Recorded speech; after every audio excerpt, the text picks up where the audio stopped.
तो बच्चों आज हम लोग चैप्टर नंबर 12 देखेंगे जो कि है गोलक यानी स्फीयर। अब देखो, गोलक जो है ये एक 3 डायमेंशनल, एक 3 आयामी वस्तु है। इसमें एक्स वाई और जेड 3 एक्सिस होते हैं। अगर मैं बताऊं तो ये एक्स वाई जेड,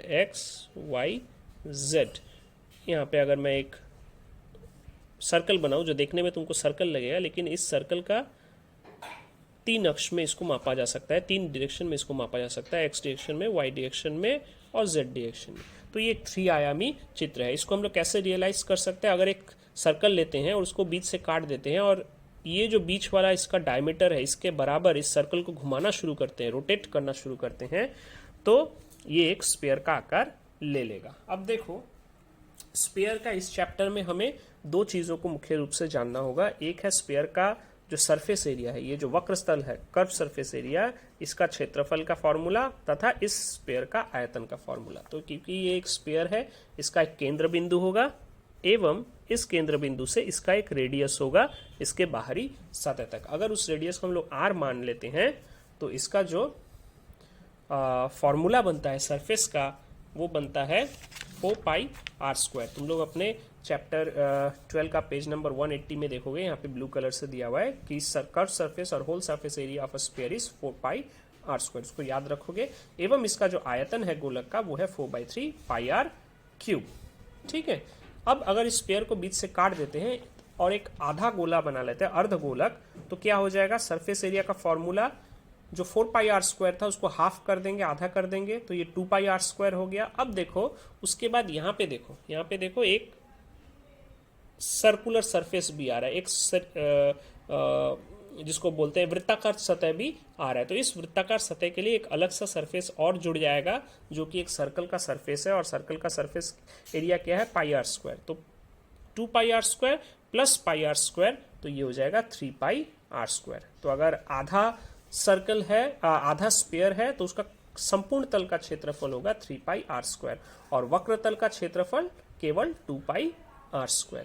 यहाँ पे दिया हुआ है पेज नंबर 181 में। तथा इसका आयतन क्या होगा? इसका आयतन होगा 4/3πr³ को अगर हम लोग डिवाइड कर देते हैं हाफ से, अगर हम लोग हाफ से डिवाइड कर देते हैं तो देखेंगे यहाँ पे half divided by half into 4/3πr³ अर्थात 2/3πr³। तो ये हो गया हेमिस्फीयर या अर्ध गोलक का आयतन।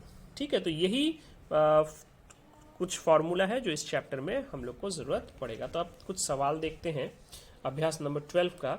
देखो यहाँ पे पहला सवाल है 4, 28 सेंटीमीटर व्यास मतलब डायमीटर वाले एक ठोस गोलक को अगर जल में पूर्ण रूप से डुबाने पर कितना परिमाण जल उठ के आएगा? मान लो एक ग्लास है, मैंने यहाँ पे इसको सॉल्व भी करके दिखाया हूँ।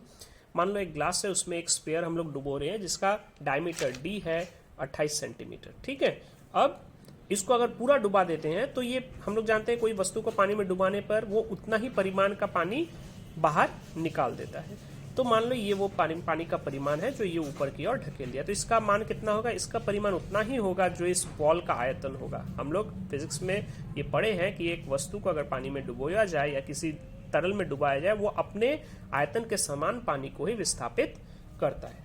तो उसी हिसाब से देखो, डायमीटर 28 था तो रेडियस हम लोग निकाल लिए, रेडियस हो गया 28 सेंटीमीटर, 28/2 14 सेंटीमीटर।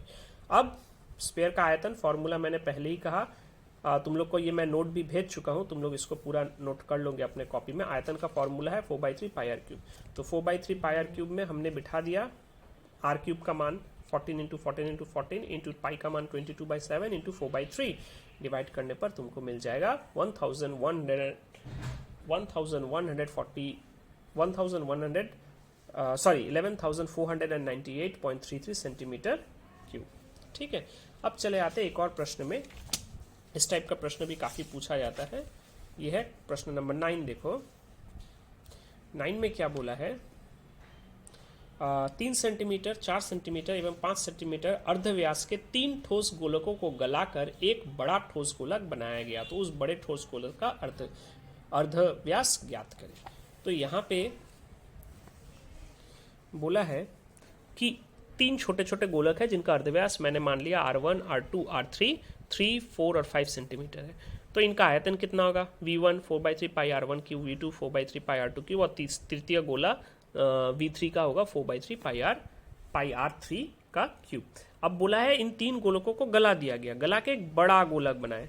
तो हमेशा याद रखना, किसी वस्तु को पिघलाकर अगर दूसरा वस्तु बनाया जा रहा है तो उसका आकार भले ही चेंज हो सकता है, वो छोटा हो सकता है, बड़ा हो सकता है, लंबा चौड़ा चेंज हो सकता है, लेकिन उसका आयतन हमेशा सेम रहेगा। तो इन तीनों को पिघलाने पर इनका जो कुल आयतन होगा ये बड़े वाले गोलक के आयतन के बराबर होगा। तो मैंने बड़े वाले गोलक का रेडियस मान लिया कैपिटल R। तो फॉर्मूला बिठा दो स्पेयर का 4/3 पाई R क्यूब, बड़ा वाला गोलक का आयतन इक्वल्स टू तीन छोटे गोलकों का आयतन का योगफल, एडिशन। अब यहाँ से 4/3 पाई R कॉमन था, कट गया, तो हम लोग के पास क्या इक्वेशन बचा, R cube equals to R1 cube plus R2 cube plus R3 cube. मान बिठा दो तो R क्यूब इक्वल्स टू 216, 21 और यहाँ पे क्यूब है, क्यूब उस साइड चला गया तो क्यूब रूट हो गया, और 216 को हम लोग लिख सकते हैं 6 इंटू 6 इंटू 6, क्योंकि ये क्यूब रूट है, ये क्यूब रूट है, तो क्यूब रूट होने पर 3 6 है, तो इनमें से एक 6, ये तीन के जोड़े, तीन के तिहाई में है, तो एक बाहर चला आएगा, तो ये हो जाएगा R इक्वल्स टू 6 सेंटीमीटर। तो बड़ा वाला जो गोलक है उसका रेडियस हो गया 6 सेंटीमीटर। एक और प्रॉब्लम देख लेते हैं, प्रॉब्लम नंबर 13। यहाँ पे ध्यान देना, इस प्रॉब्लम में यहाँ पे थोड़ा सा गलती, यहाँ पे मिसप्रिंट है किताब में। यहाँ पे बोला है 14 सेंटीमीटर व्यास, ये व्यास नहीं होगा, 14 सेंटीमीटर अर्धव्यास वाले एक भूगोलक के अक्ष के वक्रतल में 0.7 सेंटीमीटर अर्धव्यास वाले दो छिद्र है। भूगोलक मतलब ग्लोब, तो एक ग्लोब हम लोग जानते हैं, ग्लोब में क्या होता है, ऊपर छेद करके ऊपर की और नीचे की ओर एक फ्रेम लगाया जाता है, जो ग्लोब तुम लोग देखे होगे ज्योग्राफी में, ग्लोब में। तो बोला है वैसे ही दो छेद किए गए जो कि 0.7 सेंटीमीटर अर्धव्यास वाले। अगर ऐसा है तो वो जो भूगोलक का जो हिस्सा शेष बचा हुआ है जिसमें मानचित्र चिपका हुआ है, तो उसका क्षेत्रफल कितना होगा ये निकालना है। तो देखो मैंने यहाँ पे एक डायग्राम बना के तुम लोग को दिखाने का कोशिश किया हूँ। ये ग्लोब है, ग्लोब में ये एक छेद और ये एक छेद किया गया है, यहाँ पे पिन लगाया जाएगा ताकि ग्लोब को फंसाया जा सके, ठीक है। अब बोला इस ग्लोब का रेडियस है 14 सेंटीमीटर, ठीक है, और जो ऊपर दो छेद है इनका रेडियस स्मॉल r है 0.7 सेंटीमीटर। तो हम लोग पूरे गोलक का क्षेत्रफल निकालेंगे, उसमें से ये दो जो सर्कल है, दो सर्कल का क्षेत्रफल को माइनस कर देंगे, सिंपली यही करना है। तो हम लोग करते हैं, भूगोलक का जो संपूर्ण तल का क्षेत्रफल है छिद्र सहित, छिद्रों को लेके वो है 4 पाई R square, 4 pi capital R square, मान बिठा दो तो ये हो गया 2464 सेंटीमीटर स्क्वायर। अब दो छोटे छोटे छेदों का जो क्षेत्रफल है वो कितना होगा, वो होगा पाई R square plus pi R square, मतलब सर्कल का इस पर ध्यान मत देना, यहाँ पे ये 3 आयामी बन चुका है। हाँ, क्योंकि देखो ये जो कटा हुआ हिस्सा है ये गोलाकार ही होगा, लेकिन ये इतना कम गोला है कि उसको हम लोग सर्कल मान सकते हैं, ठीक है। इसीलिए यहाँ पे पाई R square plus pi R square अर्थात 2 पाई R स्क्वायर। तो 2 इंटू 22/7 इंटू 0.7 इंटू 0.7 जो कि होता है 3.08 सेंटीमीटर स्क्वायर। तो इस क्षेत्रफल से हम लोग छोटा वाला क्षेत्रफल को माइनस कर देंगे, तो हमें मिल जाएगा 2460.92 सेंटीमीटर स्क्वायर। तो ये है इस ग्लोब का वो क्षेत्र जिसमें मानचित्र चिपका हुआ है, ठीक है। तो इन 3 प्रश्नों को अच्छे से समझ के नोट करोगे एवं बाकी प्रश्नों को खुद से हल करने का कोशिश करोगे।